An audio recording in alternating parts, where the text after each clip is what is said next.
Yo mga idol, kumusta? Mandrake Masport, sabi nga pala, ating pag-usapan, breaking PBE News, Coach Reyes, nagkatotoo, may binulkar tungkol sa SMB at Junmar Fajardo, gagawin pa rin ang lahat.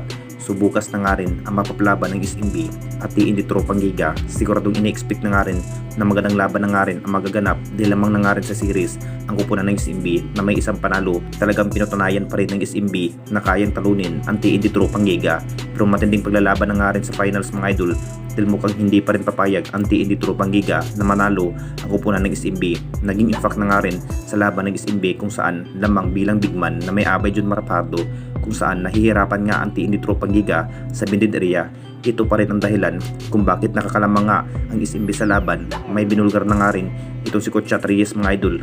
Masasabing dapat patas pa rin ang magiging laban dahil may halong pandaraya na nga ba ang SMB dahil sa kanilang pamisikal sa laban. Ito pa rin ang dahilan kung bakit nag-aalitan nga si Jericho Cruz at Jojo Lastimosa. Para kay Coach Reyes mga idol, pandaraya pa rin ang tawag sa kanyang laro na may halong pamisikal. Binulgar na nga rin ni Coach Reyes mga idol na walang magandang laban ang pinikita ng SMB.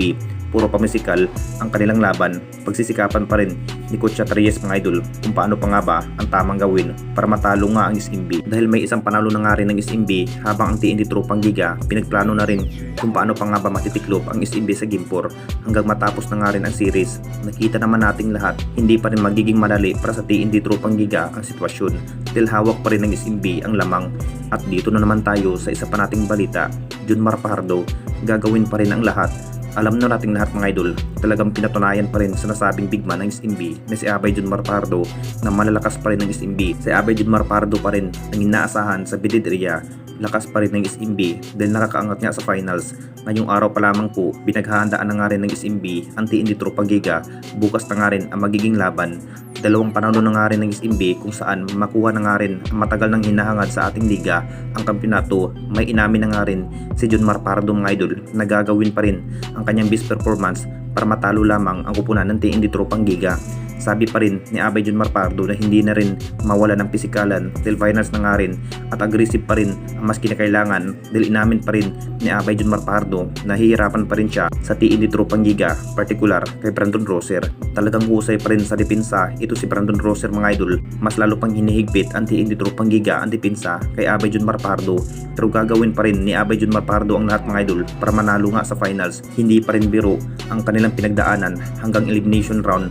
Tignan na nating lahat mga idol kung karapat dapat pa nga ba ang SMB na makuha ang kampyonato sa ating liga. Ini-expect na nga rin ang lahat mga idol na mainit na laban na nga rin ang magaganap bukas sa 7pm Finals Best of 7 Series. Kung sakaling manalo man dito ang TNT tropang giga, magiging tabla na rin ang series na may dalawang panalo ang dalawang kupunan. Matinding plano pa rin ang mas kinakailangan ng SMB at TNT tropang giga kung sino na nga ba ang magtagumpay ngayong Philippine Cup. Anong masasabi ninyo mga idol tungkol sa ating video?